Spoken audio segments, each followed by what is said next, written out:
Vamos dar continuidade aos nossos estudos de consumidor, falando sobre práticas abusivas nas relações de consumo. Bom, pessoal, as práticas comerciais abusivas são comportamentos desleais realizados geralmente pelos fornecedores e prestadores de serviços, consideradas como violadoras do CDC, de forma que tais atos lesionam efetivamente os consumidores finais. Bom, pessoal, as práticas abusivas, como a gente já vem mencionando anteriormente, podemos não ter utilizado desta palavra ainda, mas falando sobre a má-fé dos fornecedores e prestadores de serviços, são essas que nós iremos tratar. O que é que o fornecedor pode realizar no seu estabelecimento e o que ele não pode realizar, que seria considerado uma prática abusiva. Que tipo de comportamento é este que ele está oferecendo e como é que ele está considerando os direitos do consumidor anterior ao contrato, durante o contrato e pós o contrato. Então, nós vamos dar uma olhadinha e realizar esse estudo, que geralmente se resume às atitudes e práticas cometidas no artigo 39 do Código de Defesa do Consumidor. A prática abusiva consiste apenas na utilização em excesso de algum direito de modo a prejudicar ou ampliar a vulnerabilidade do consumidor. Então, como nós já sabemos, os fornecedores ou prestadores de serviços são os detentores de toda informação sobre o produto que está sendo vendido. Então, sendo detentor, tendo conhecimento desses produtos, essa capacidade econômica, essa capacidade jurídica, informacional e técnica sobre o produto ou serviço que ele fornece, ele pode utilizar-se dos seus meios de venda, das suas artimanhas, para, em excesso, ultrapassar os seus direitos, ou seja, vender mais ou então cobrar mais do que é mediante aquele produto vale. Ou seja, os juros, as porcentagens, a quantidade, o modo de venda. Então, todos esses excessos que podem ser praticados em uma venda para com o consumidor, eles são considerados práticas abusivas. Prática abusiva, em termos gerais, é aquela que destoa dos padrões mercadológicos, dos usos e costumes e da razoável e boa conduta perante o consumidor. Ou seja, é aquele que vai em contra, dos padrões mercadológicos, entre os usos e costumes, aquelas pessoas que tentam beneficiar-se, ter um enriquecimento ilícito perante os consumidores. Como a Lei Central do Direito Privado, o Código Civil de 2002, traz no seu artigo 187 o conceito de abuso de direito, que serve perfeitamente para o direito do consumidor. Artigo 181. Também comete ato ilícito o titular de um direito que, ao exercê-lo, excede manifestadamente os limites impostos pelo seu fim econômico e social, pela boa-fé ou pelos bons costumes. Então, ele tenta utilizar-se da confiança do consumidor, da boa-fé deste consumidor, para ter enriquecimento a mais. O abuso de direito é tratado no Código Civil de 2002 como ilícito equiparado, pelo que consta do artigo 927. Aquele que por ato ilícito causar dano a outrem fica obrigado a repará-lo.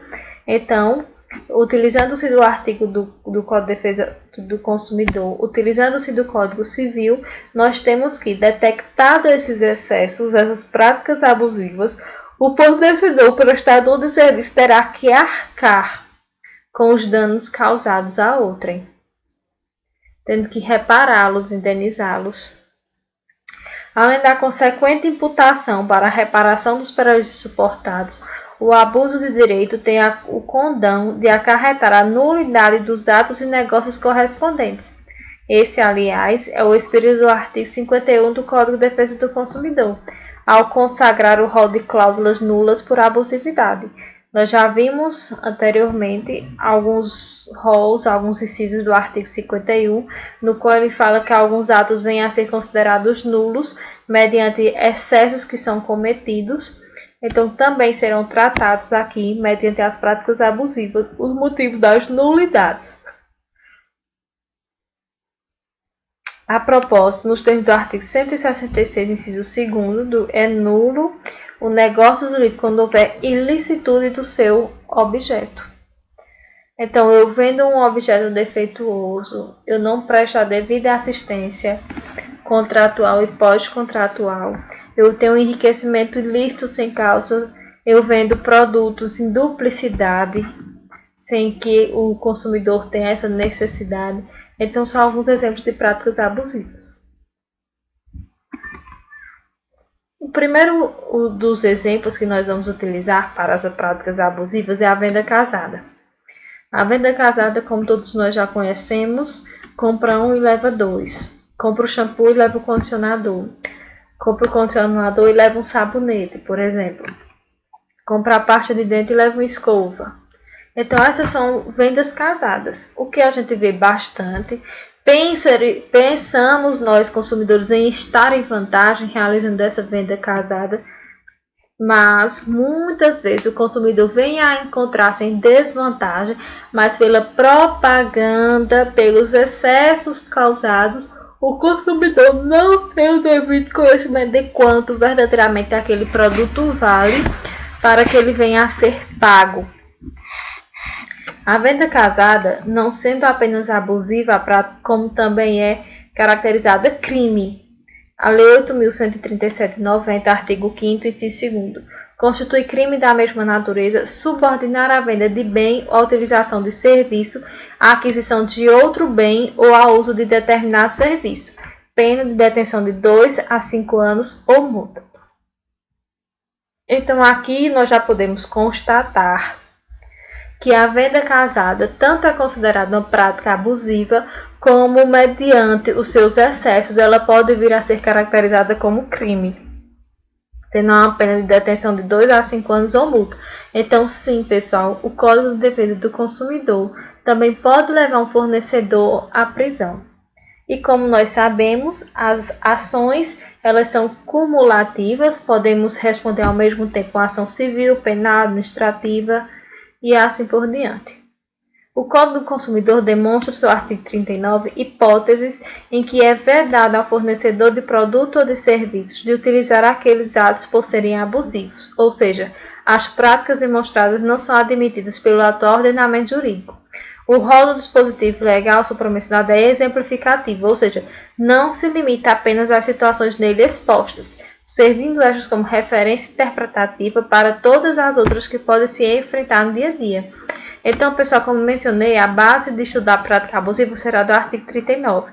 O artigo 39 ele é exemplificativo, ou seja, nós podemos realizar sua adaptação, o seu conceito, as suas interpretações com o momento atual que nós estamos vivendo. Então, se nós estamos passando por alguma situação que podemos consagrar ou conceituar como prática abusiva, se não existe no Código de Defesa do Consumidor, mediante o artigo 39, nós devemos aperfeiçoar esse rol exemplificativo, ver onde ele melhor se encaixa.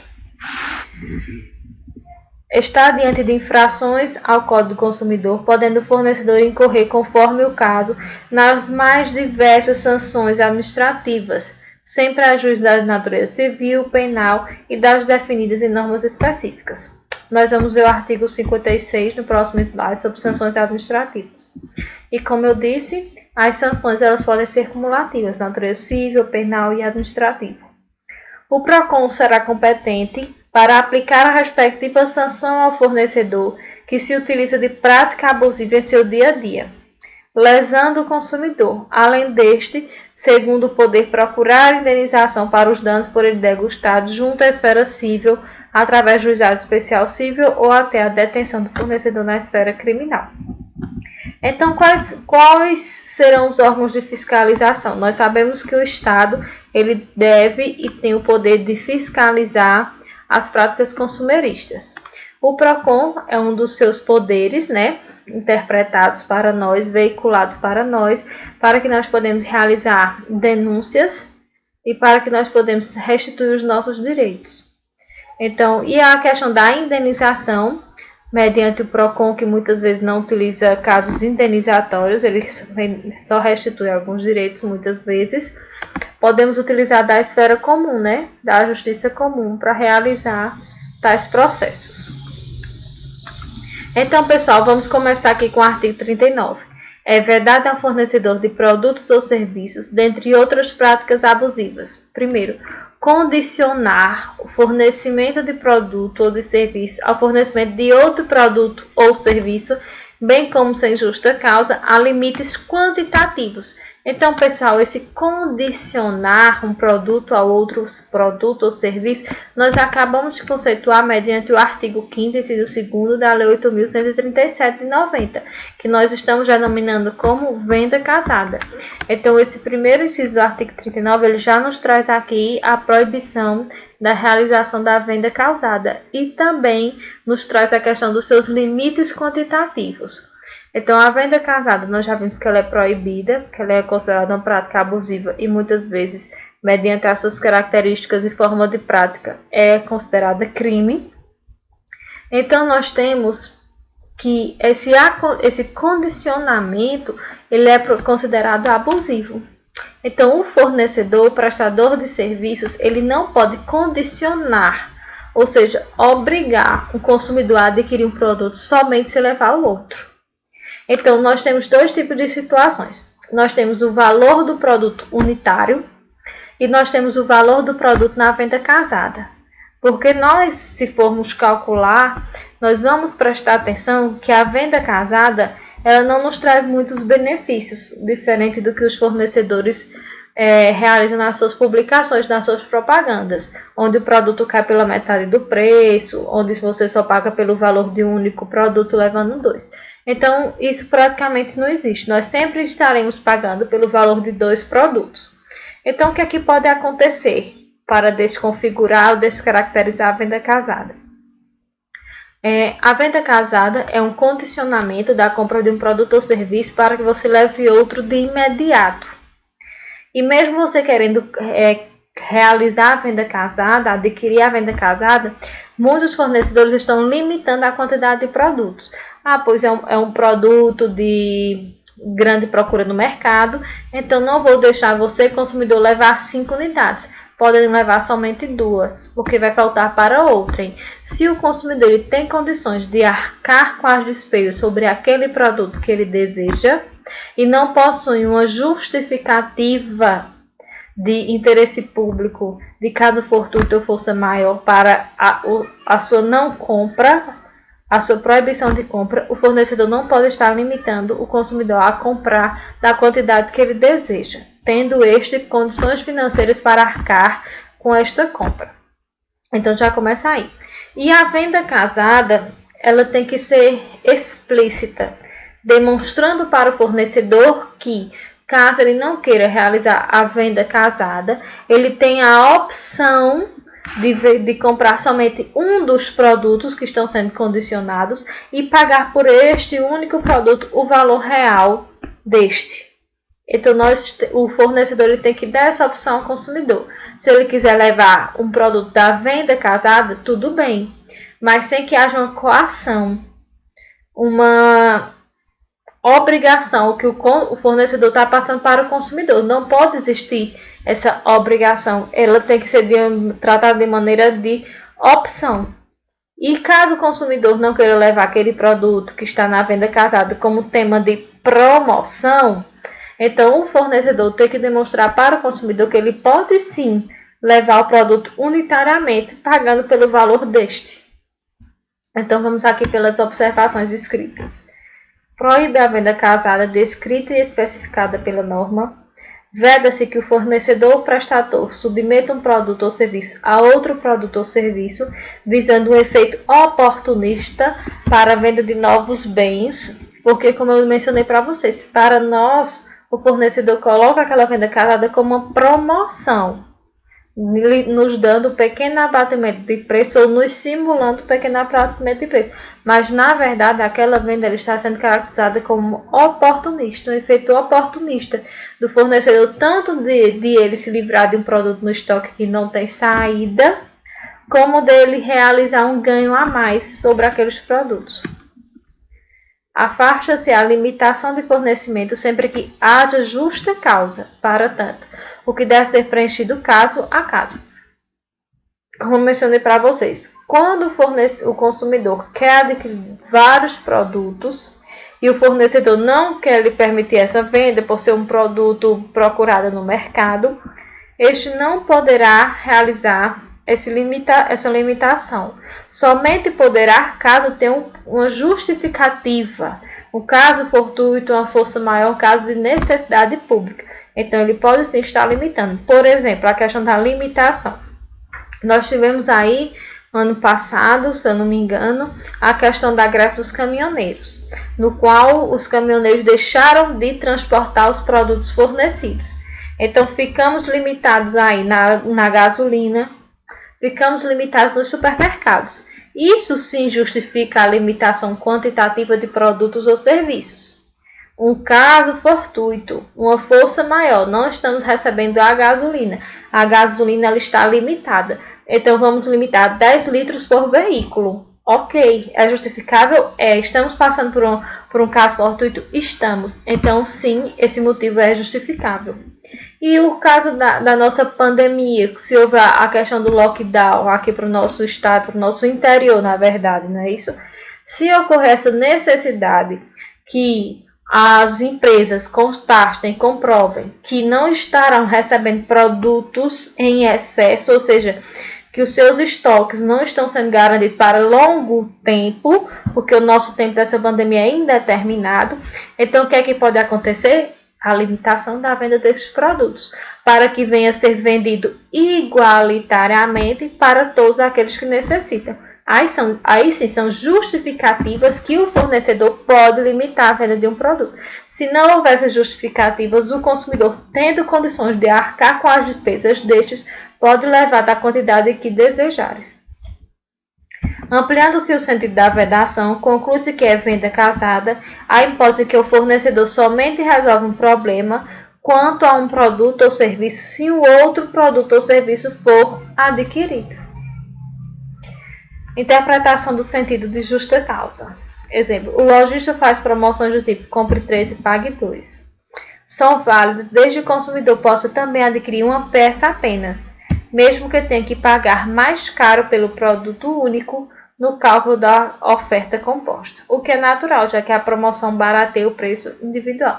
Então, pessoal, isso aqui foi o que eu mencionei para vocês, que o fornecedor também tem o conhecimento que ele pode comprar o produto de uma única peça, né, unitária. O fornecedor não pode obrigar o consumidor a adquirir quantidade maior que as suas necessidades. Exatamente. Tanto ele não pode limitar a quantidade, como ele também não pode querer aumentar a quantidade de venda daquele produto com o único consumidor. Assim, se o consumidor quer adquirir uma lata de óleo, não é lícito ao fornecedor condicionar a venda à aquisição de 2 outras unidades, que é justamente a justificativa da venda casada. A solução também é aplicável aos brindes, promoções em bens com desconto. O consumidor sempre tem o direito de, em desejando, recusar a aquisição quantitativamente casada, desde que pague o preço normal do produto ou serviço, isto é, sem desconto. A jurisprudência superior conclui ser venda casada a imposição do seguro habitacional pelo agente financeiro na aquisição da casa própria pelo sistema financeiro da habitação. Vejamos uma dessas emendas. Bom, pessoal, em relação à venda da casa, nós estamos em grande alta, ou tivemos uma grande alta do mercado imobiliário, na venda das casas, na questão da construção civil. Então, quando nós vamos adquirir um bem, por exemplo, a casa ou imóvel, nós somos encaminhados para o financiamento, nós somos encaminhados para uma instituição financeira, né, para um banco. Esse banco faz toda aquela hipótese, todas aquelas simulações de valores e juros, e no final ele vem nos oferecendo um seguro habitacional. Seguro habitacional este oferecido por outra empresa que tem um vínculo contratual com o banco ou trabalha em parceria com esse determinado banco. Então, os fornecedores desse seguro, os funcionários deste banco, eles deixam implícito, ou seja, não ocorre a devida explicação de que o consumidor pode adquirir outro seguro com outra empresa que não tenha trabalhado com este banco ainda, no qual eles possam agregar a sua compra da casa, do seu imóvel. Então, como é uma questão implícita, o consumidor deduz que ele só pode comprar o seguro habitacional se for fornecido pelo banco ou pela pessoa que está lhe vendendo, ou então pela empreiteira que está lhe vendendo aquele imóvel. Então, é isso que essa jurisprudência vem a nos dizer, que nós, consumidores, não somos obrigados a constituir, a comprar um seguro habitacional no banco ou empresas indicadas por esse devido banco. Nós podemos sim realizar a nossa pesquisa e agregar naquela venda outros tipos de seguro, outras empresas que trabalham com esse tipo de serviço. O que diz a jurisprudência? Recurso especial repetitivo, sistema financeiro da habitação, taxa referencial, legalidade. Seguro habitacional, contratação obrigatória com agente financeiro ou por seguradora por ele indicada. Venda casada configurada, ou seja, só compra a casa aqui pelo meu banco, entre aspas, se também comprar o seguro oferecido por nós. Isso é uma venda casada. Para os efeitos do artigo 543-C do CPC, no âmbito do sistema financeiro da habitação, a partir da Lei 8.177/91, é permitida a utilização da taxa referencial como índice de correção monetária do saldo devedor. Ainda que o contrato tenha sido firmado antes da lei de 91, também é cabível a aplicação do TR, da taxa referencial, desde que haja previsão contratual de correção monetária pela taxa básica de remuneração dos depósitos em poupança, sem nenhum outro índice específico. É necessária a contratação do seguro habitacional, no âmbito do sistema financeiro de habitação. Contudo, não há obrigatoriedade de que o mutuário contrate o referido seguro diretamente com o agente financeiro, o mutuário seria o consumidor, ou por seguradora indicada por este, exigência esta que configura venda casada, vedada pelo artigo 39, inciso 1º do CDC, recurso especial parcialmente conhecido e na extensão provida. Bom, pessoal, isso aqui é uma característica de venda casada, que o nosso próprio jurisprudência está aí nos dizendo que é proibida a realização desse tipo de venda. Então, nós podemos adquirir a casa por um vendedor e podemos adquirir os nossos serviços de seguro por outro prestador de serviço. Isso acontece muito com carros. Carros nós compramos em uma determinada empresa e vamos em busca dos prestadores de serviço de seguro. Não estão, muitas vezes, nós já sabemos que não necessitamos comprar o seguro pela mesma loja. Então, é a mesma coisa com o serviço habitacional. No ano de 2012, foi editada a súmula 473 do STJ, com o seguinte teor: o mutuário do sistema financeiro habitacional não pode ser compelido a contratar o seguro habitacional obrigatório com a instituição financeira mutuante ou com a seguradora por ela indicada. Então, está dando aqui a livre escolha ao consumidor e agora mediante a súmula do STJ. Deduziu a Corte Superior que os cinemas não podem impedir a entrada de clientes em suas dependências portando alimentos e bebidas de outros fornecedores, obrigando os consumidores a adquirirem suas pipocas e refrigerantes. Bom, pessoal, outro tipo de venda casada, outro exemplo bem específico aqui, é venda de ingressos de cinema condicionados a pipocas e refrigerantes também do cinema. Muitas vezes as pessoas vão primeiro a um supermercado, compram ali todos os alimentos que desejam consumir durante aquela sessão. Alguns locais já deixam lá expostos, mesmo que expostos à informação que não aceitam produtos de outrem, ele está cometendo um abuso, uma prática abusiva perante o Código de Defesa do Consumidor, porque o cinema não pode condicionar o fornecedor à compra no seu próprio estabelecimento.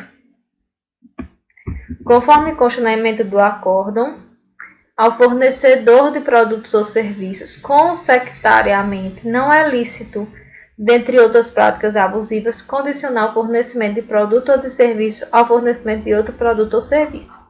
A prática abusiva revela-se patente se a empresa cinematográfica permite a entrada de produtos adquiridos nas suas dependências e interdito o adquirido alhures, engendrando por via oblíqua a cognominada venda casada, interdição inextensível ao estabelecimento, cuja venda de produtos alimentícios constitui a essência da sua atividade comercial, como verbis gratia, os bares e restaurantes. O juiz, na aplicação da lei, deve aferir as finalidades da norma, por isso que, em caso, revela-se manifestada a prática abusiva. Inciso 2º. Recusar atendimento às demandas dos consumidores na exata medida de suas disponibilidades de estoque e ainda de conformidade com usos e costumes. Então, pessoal, aqui diz respeito quando o consumidor necessita de um produto ou serviço que o fornecedor tem esta necessidade do consumidor, mas se nega a realizá-la. Não quer vender para determinada pessoa. Ou então não quer realizar determinada prestação de serviço. Sendo que, para isso, ele abriu essa determinada empresa. Então, o fornecedor ele é responsável pelos serviços e produtos que ele coloca no seu comércio. Então, se ele realiza a venda de um produto ou serviço, ele tem que estar obrigado a prestar esse serviço ou essa venda. E se este produto tiver em grandes quantidades no seu estabelecimento e não tiver justificativa plausível, né, uma justa causa para a limitação dessa venda, ele tem que liberar a venda para o consumidor, como eu já mencionei anteriormente. Ocorre quando o consumidor se depara com a recusa injustificada do fornecedor em atendê-lo, tendo ele disponibilidade do produto solicitado em estoque ou condições de prestar o serviço. Outra questão de debate refere-se à viabilidade jurídica de os fornecedores e prestadores deixarem de atender às demandas dos consumidores por não aceitarem determinada forma de pagamento, que é o caso do cheque. Bom, pessoal, outra questão aqui nesse inciso segundo. Se nós já vimos a questão do princípio da informação. Então, se eu tenho um estabelecimento de consumo, eu também posso expor, mediante informações expostas ao meu consumidor, o tipo de pagamento que eu aceito no meu estabelecimento. Está errado, professora? Não. Muito pelo contrário, está corretíssimo. Agora, se o fornecedor ele não coloca na parede do seu estabelecimento, não faz seus plaquinhos de informações quais são os tipos de pagamento que ele aceita, então nós vamos deduzir que ele aceita qualquer tipo de pagamento. E quais são esses tipos de pagamento? No dinheiro, no cartão ou no cheque. Se no meu estabelecimento não tiver informação nenhuma de forma de pagamento, é porque eu aceito tudo. Mas se no meu estabelecimento já tiver limitações de pagamento, é porque eu só aceito aqueles tipos de pagamento. E eu já expus essa informação, porque mediante o princípio da informação, o consumidor ele tem direito e dever do fornecedor informar tudo o que ele necessita sobre aquele produto ou serviço, incluindo assim as formas de pagamento. Então, eu tenho lá, só recebo dinheiro e cartão de crédito. Fora que com os cartões de crédito, eu tenho também que mencionar quais são os tipos. Se eu não mencionar os tipos, é sinal que eu recebo todos os tipos de cartões. E como a venda do cheque está bem limitada, não são tantos consumidores quanto fornecedores que realizam a sua utilização, então o fornecedor que não adquirir ou então que não for aceitar cheques como forma de pagamento, ele tem que informar, deixar exposto no seu estabelecimento. Exemplo. Em uma grande rede de lanchonetes fast food, é bem conhecida a placa com os dizeres: não aceitamos cheque. Artigo 5º, inciso 2º da Constituição Federal 88. É a informação que eles dão. Como se nota, a informação menciona o princípio constitucional da legalidade, segundo o qual ninguém será obrigado a fazer ou deixar de fazer alguma coisa senão em virtude de lei. A respeito da questão, o Procon São Paulo tem orientação no sentido de que a aceitação de cheque é opcional por parte do estabelecimento, conforme se observa da seguinte resposta retida do site da instituição. O fornecedor é obrigado a aceitar cheque como forma de pagamento? Não. A aceitação de cheque é opcional. O meio de pagamento obrigatório é a moeda corrente nacional. Se o fornecedor não quiser aceitar cheque como forma de pagamento, deverá informar de maneira clara, precisa e principalmente ostensiva, com cartaz em local de fácil visualização sobre a restrição. Vou mencionar para vocês. Posso aceitar ou não, mas eu tenho que informar para os meus consumidores. Inciso 3º. Enviar ou entregar ao consumidor, sem solicitação prévia, qualquer produto ou fornecer qualquer serviço. Parágrafo único. Os serviços prestados e os produtos remetidos ou entregues ao consumidor, na hipótese prevista no inciso 3º, equiparam-se às amostras grátis, inexistindo obrigação de pagamento. Bom, pessoal, o que é que nós mais recebemos, ou recebíamos com frequência em nossa residência, sem a nossa solicitação? Os cartões de crédito. O banco sempre mandava para você um cartão de crédito sem você receber. Aí você pega e guarda aquele envelope com aquele cartão. Não utiliza, mas você recebe as anuidades daquele cartão, por exemplo. Então, o que é que acontece? Segundo o parágrafo 3º, tudo aquilo que eu recebo sem solicitação configura-se amostra grátis. Então, eu posso receber um cartão de crédito, utilizá-lo sem a necessidade de mencionar para o banco se eu confirmo o recebimento, se eu confirmo a adesão ou não, eu desbloqueio e começo a utilizá-lo. Eu vou ter que pagar a fatura do meu cartão? Sim, vou. São os produtos que eu estou adquirindo. O que é que configura a amostra grátis nessa questão de cartão de crédito se eu aceitar e eu começar a utilizar? A questão da anuidade.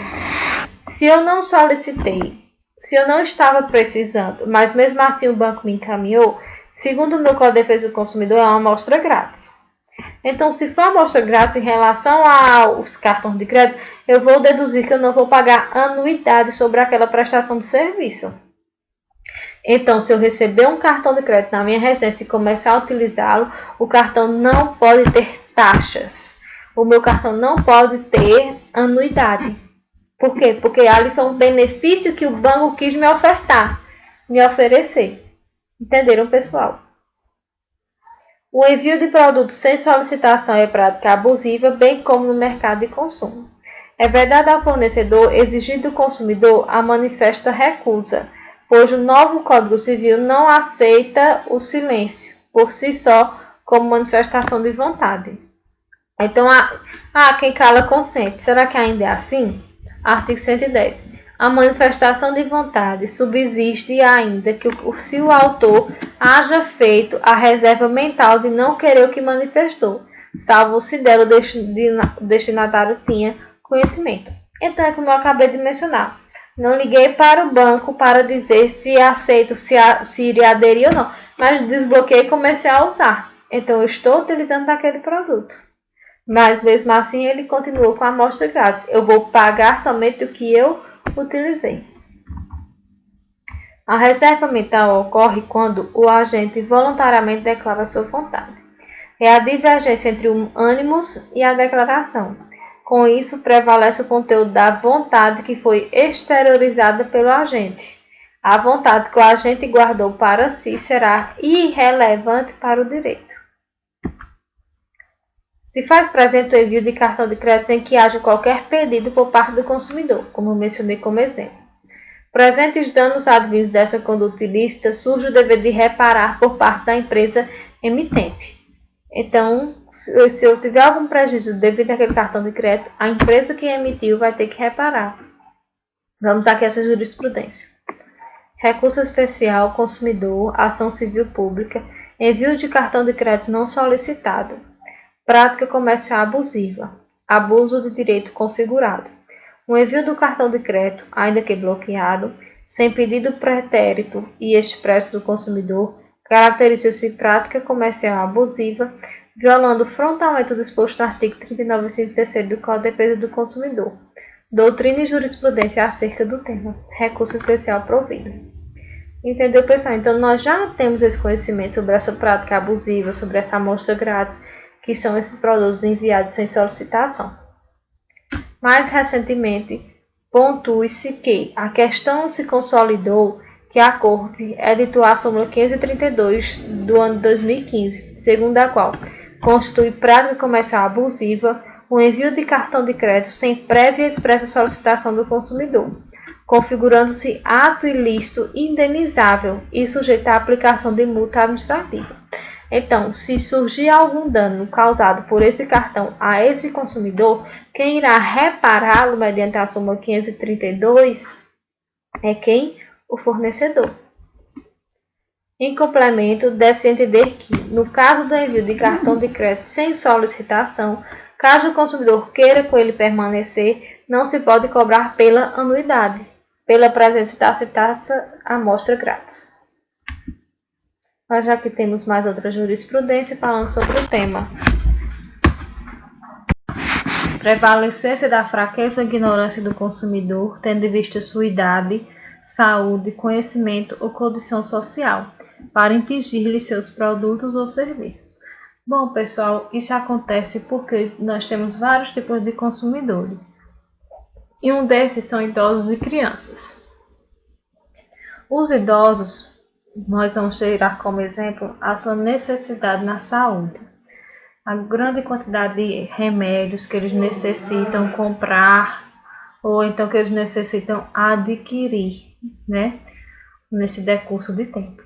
Então, muitas vezes nós temos esses vendedores ambulantes com aqueles famosos colchões ortopédicos que fazem milagres, que custam um absurdo e realizam mediante estes, essas pessoas com pouco conhecimento, com as suas fraquezas, com a ignorância em relação ao conhecimento e inteligência, de tentar lhe passar uma propaganda falsa, em dizer que determinados colchões ortopédicos vai curar a sua dor de coluna, que ele nunca mais vai necessitar tomar um remédio para dor, fazendo com que este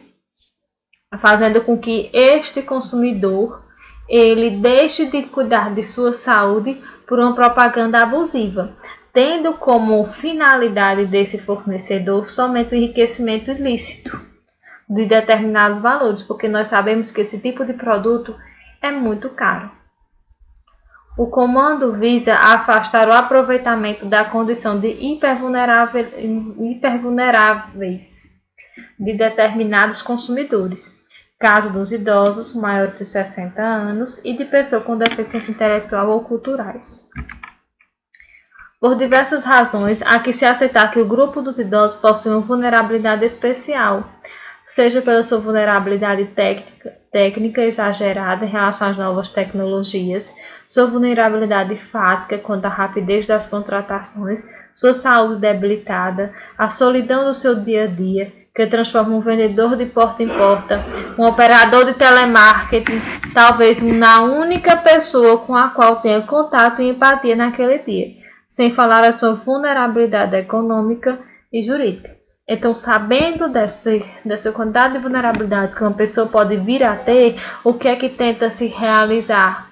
O seu enriquecimento ilícito perante estes consumidores, vendendo falsos produtos.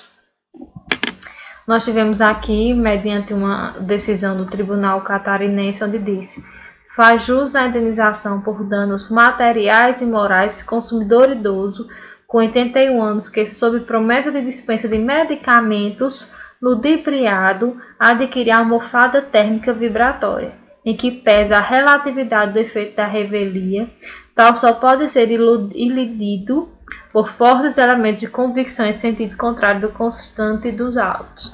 Para você ver a quantidade de prática abusiva que é realizada no nosso dia a dia, nós não temos conhecimento nem que seria caracterizado como prática abusiva, onde fazem com que até uma pessoa idosa deixe de tomar os seus medicamentos. Aqui foi outra decisão do Tribunal Gaúcho.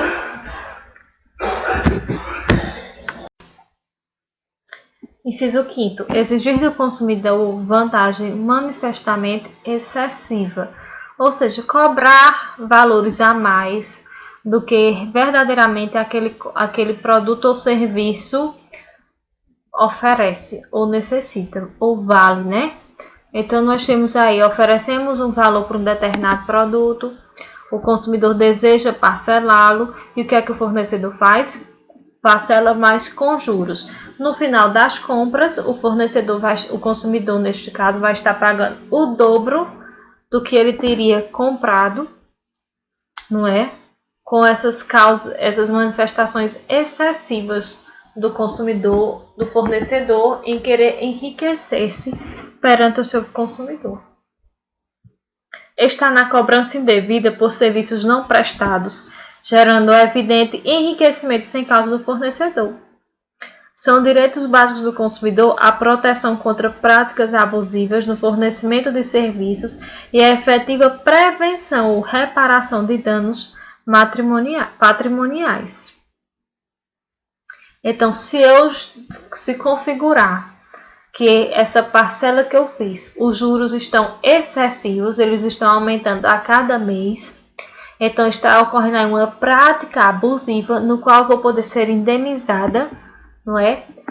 Ou reparada mediante meus danos patrimoniais, aquele prejuízo que aquele produto veio a me causar. A abusividade de cobrança manifestadamente excessiva, segundo o artigo 42 do CDC, o consumidor cobrado em quantia indevida tem direito à reparação do indébito, por valor igual ao dobro do que pagou em excesso. Por exemplo, pessoal, nós realizamos a parcela de um pagamento de um cartão de crédito. Só que o cartão de crédito não recebe ou não consta no seu sistema esse pagamento. E começa a lhe cobrar, E você menciona, eu já realizei os pagamentos. E o cartão não reconhece, não assume e continua lhe cobrando. Então, você está sendo cobrado indevidamente. Você está sendo constrangido.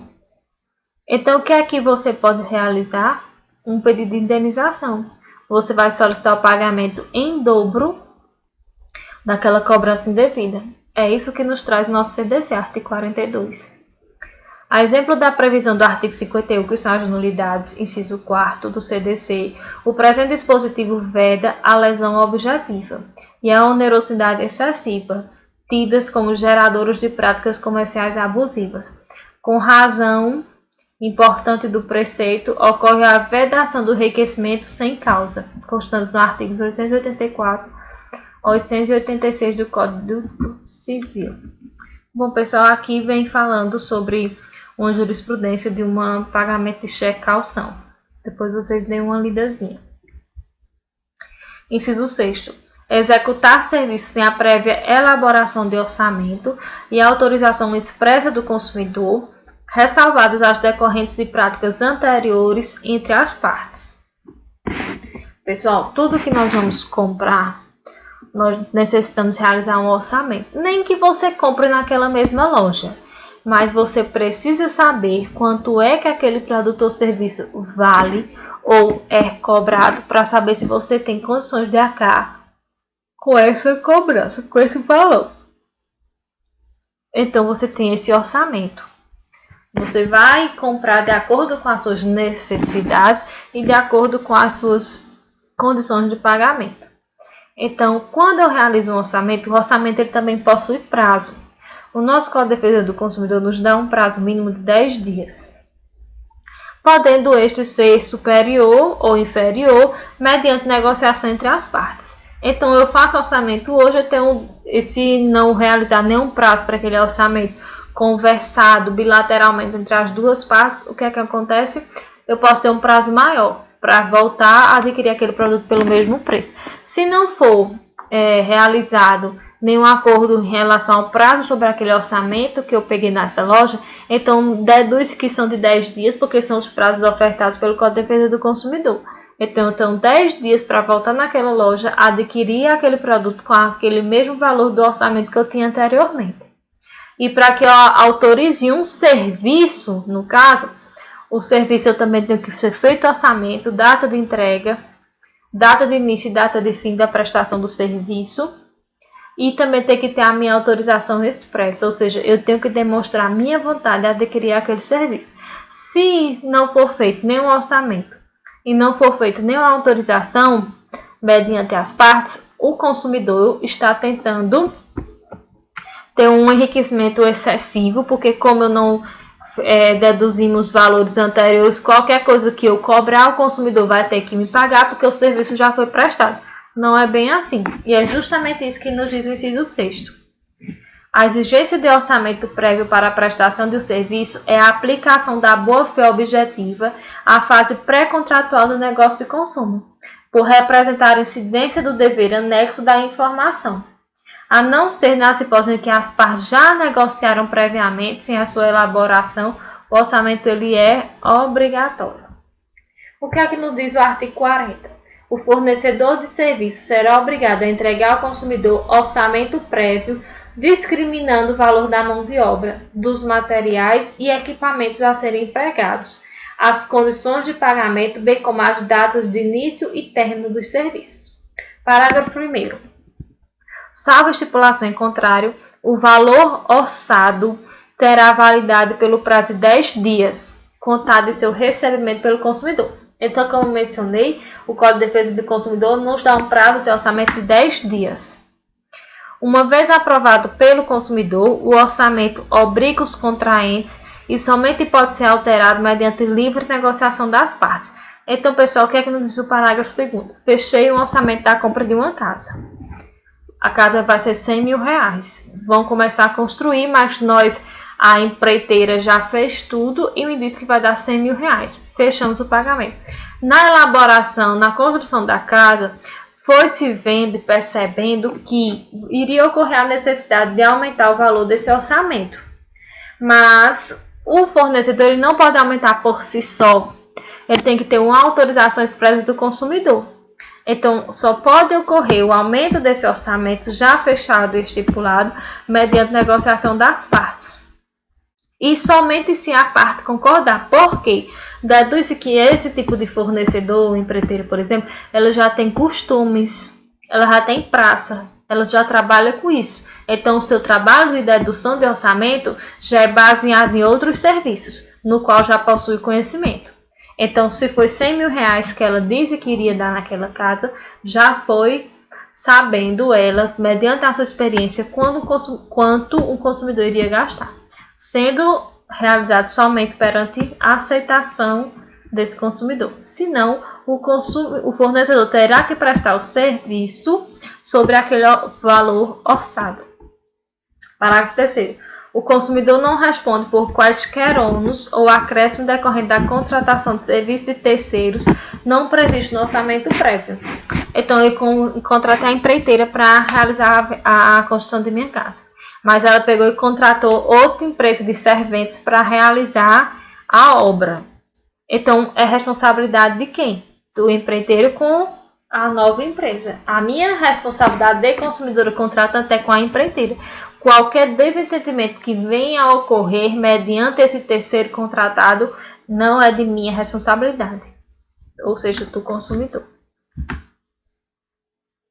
Se os serviços forem prestados sem orçamento prévio, reputa-se que não possam ser cobrados, sendo tratados como amostra grátis. Aplica-se por analogia a regra do artigo 39, parágrafo único. Então, prestou um serviço e eu não solicitei, eu só vim fazer orçamento, então foi uma amostra grátis. Quando é que isso acontece? Vamos falar sobre as oficinas.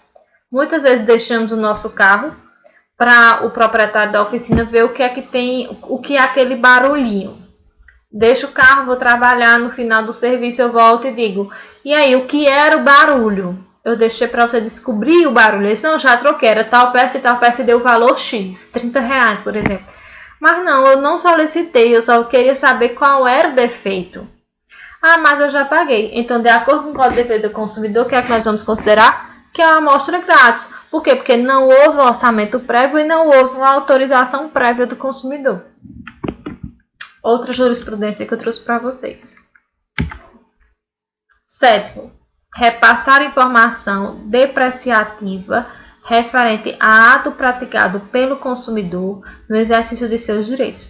Bom, pessoal, aqui é aquela famosa lista negra que antigamente tinha-se no comércio, que eu só podia abrir um cadastro se eu tivesse mais 3 empresas, que eu tivesse meu cadastro, que tivesse bons pagamentos, no qual aquela empresa nova teria que ligar para as anteriores para saber se eu sou um bom pagador. Então, essas informações depreciativas, elas não podem ser repassadas.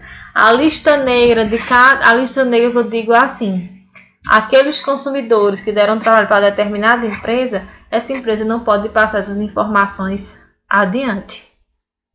Então, informações de consumidores depreciativas não podem ser passadas adiante.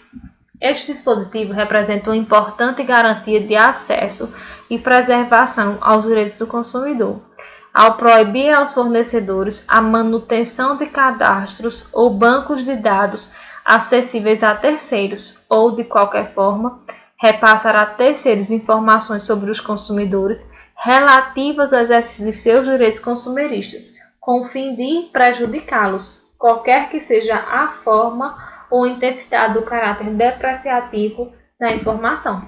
Então, o que é que o inciso 7 vem nos dizer? Que as informações de consumidores, mediante os seus cadastros, não poderão ser repassadas.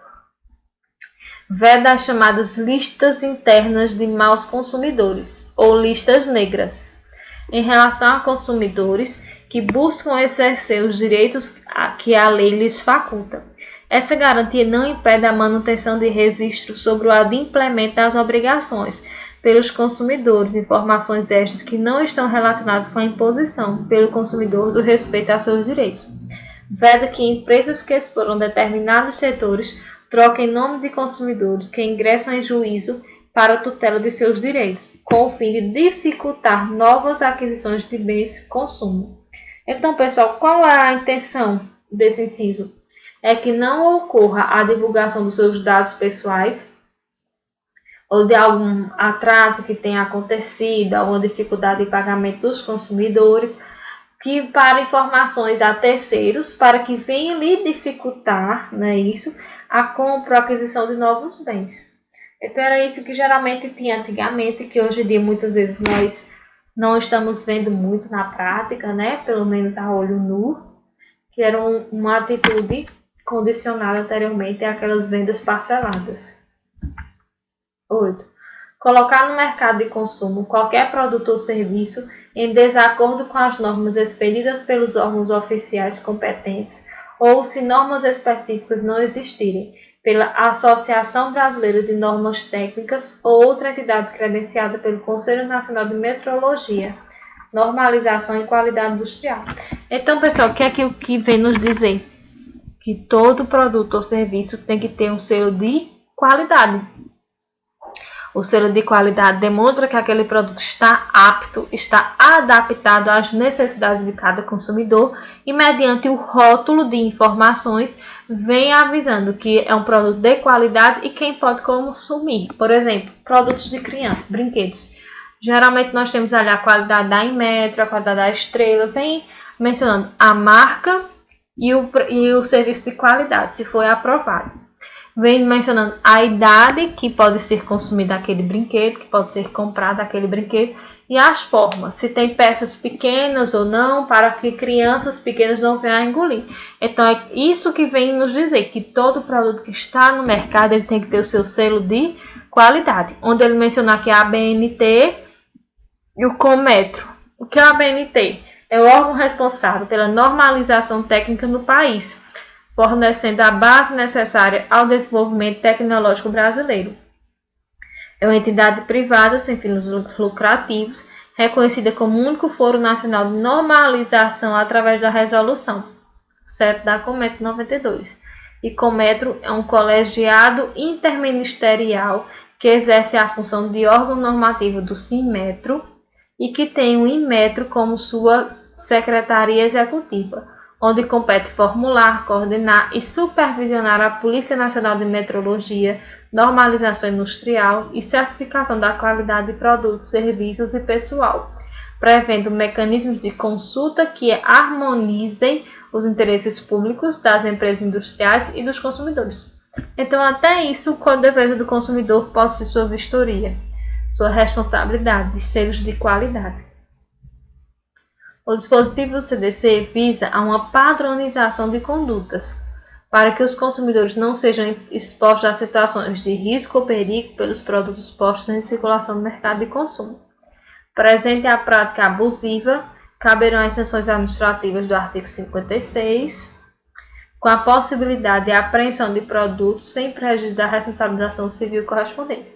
Então, se eu ponho um produto no mercado que não possui um selo de qualidade, eu estou pondo em risco a vida, a saúde do meu consumidor. Então, eu realizo essa prática abusiva, no qual posso incorrer nas sanções administrativas do artigo 56, que nós vamos ver nos próximos slides. 9. Recusar a venda de bens ou prestação de serviços diretamente a quem se dispõe a adquiri-los mediante pronto pagamento, ressalvados os casos de intermediação regulados em leis específicas. Então, pessoal, aqui é só aquela questão, porque muitas vezes os fornecedores não vão com a cara de algum cliente ou não querem vender determinado produto para determinado cliente, mesmo este pagamento, realizando o pagamento de logo. Então, é isso que o nosso CDC vem nos trazer, que é prática abusiva, deixar de vender um produto ou prestar um serviço para determinada pessoa, mesmo que diretamente disponha de adquiri-los com pagamento. O consumidor que dispor de pronto pagamento para adquirir bens ou a prestação de serviços não pode sofrer recusa por parte do fornecedor, configurando prática abusiva. O inciso 9 acrescenta a noção de que a obrigação de o fornecedor contratar existe quando o consumidor se propõe a efetuar o pronto pagamento, o qual poderá ser realizado através de qualquer forma que seja admitida pelo fornecedor, como cartão de crédito, débito, conta corrente, cheque, por exemplo, além do pagamento em papel de moeda de curso forçado. 10. Elevar sem justa causa o preço de produtos ou serviços. Bom, pessoal, quando nós somos comerciantes, eu não sou, mas pelo que eu leio e estudo pelo Código de Defesa do Consumidor, existe uma base de valores para os determinados produtos.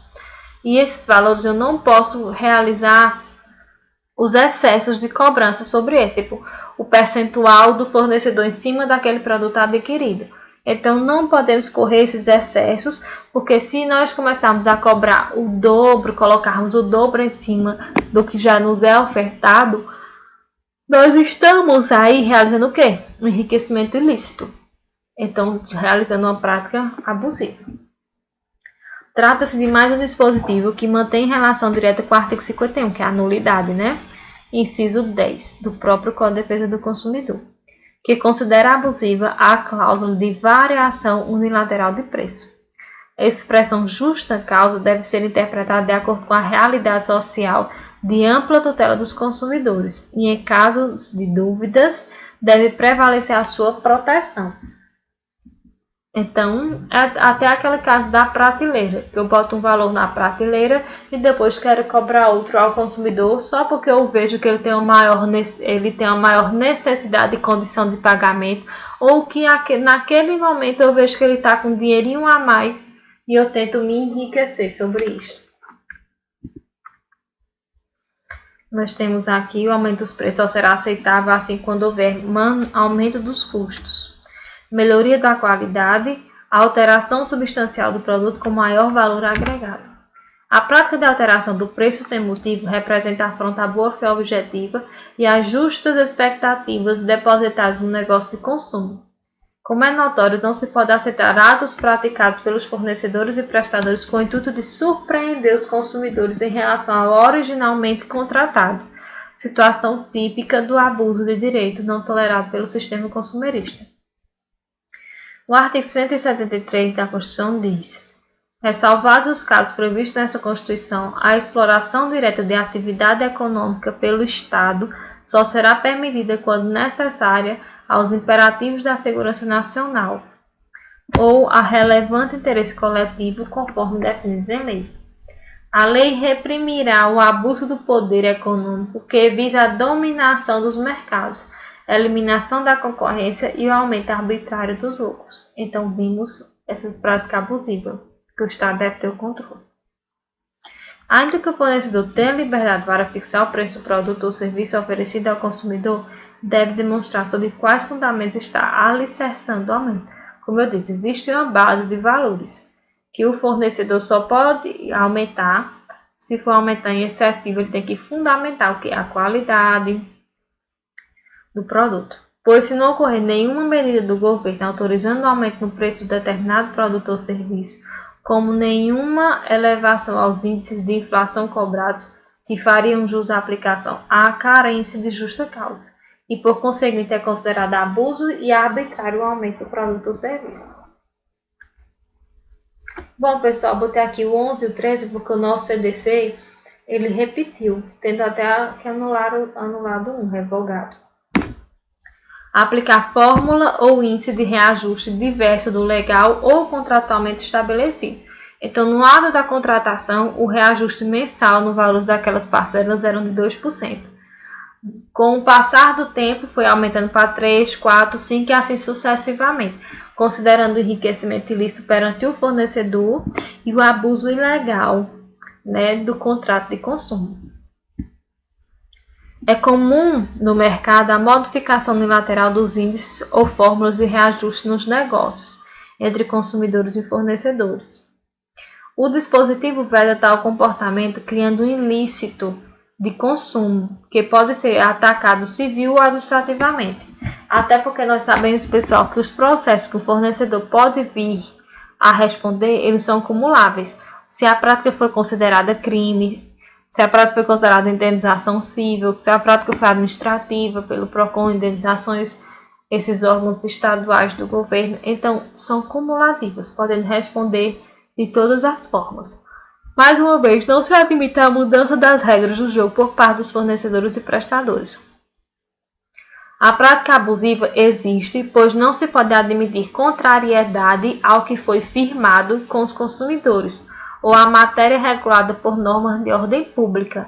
Desse modo, a lei está amparada na máxima que veda o comportamento contraditório relativo à boa-fé. Vimos em contratos de consumo que o contrato é bilateral, realizado por ambas as partes. Então, todas as cláusulas contratuais elas devem ser acordadas mediante os dois sujeitos da relação, o fornecedor e o consumidor. E o parcelamento, a venda mediante parcelamento, os cálculos devem ser apresentados. E quanto será os juros que será cobrado e o valor que eu irei ter pago no final. Então, tudo isso deve ser apresentado. Não pode ser modificado unilateralmente, que é justamente o que está nos informando o inciso 11 e 13. 12. Deixar de estipular prazo para o cumprimento de sua obrigação ou deixar a fixação de seu termo inicial a seu exclusivo critério. Bom, pessoal, como nós estávamos falando em orçamento e a permissão, a aprovação do orçamento para dar início à execução do serviço. Então, aqui é praticamente uma continuidade. Quando eu fecho o orçamento, por exemplo, de prestação de serviço, como eu mencionei da casa, quando eu fechei o orçamento do valor, permitir a construção, mas nesse orçamento, nós já lemos no artigo 40, que ele tem que nos dar o quê? As datas, o prazo, estabelecer data de início e data de fim. Porque se nós deixarmos o prazo de fim e o prazo de início, a boa vontade do fornecedor, ele pode começar a qualquer momento e terminar a qualquer momento. Que você não vai ter uma base de fundamentação para a cobrança. Então, é isso que o nosso inciso 12 vem nos dizer. Quando nós fecharmos um prazo de prestação de serviço, nós temos que ter a sua data de início e a sua data de fim. Por quê? Para que o consumidor esteja resguardado. E caso o fornecedor não apresente o serviço prestado até a data limite, este venha a ser indenizado. Diante da lealdade que se espera das relações negociais, os fornecedores e prestadores devem fixar prazo e termo para o adimplemento do afirmado, sob pena de total instabilidade das relações de consumo e descrédito de todo o sistema consumerista. A título de exemplo, o prestador deve fixar um prazo razoável para que o serviço seja prestado ao consumidor, em vista de atender aos seus anseios no caso concreto. Até porque, pessoal, lembrando que nós estamos tratando aqui dos consumidores, a expectativa e a necessidade, confiança do fornecedor ou do consumidor para o fornecedor. Não pode o consumidor aceitar, expressa ou tacitamente, tornar-se refém do fornecedor, permitindo que este determine ao seu livre albedrío a data de adimplemento de sua obrigação. Eu vou dar arbítrio, viu, pessoal? Foi mal.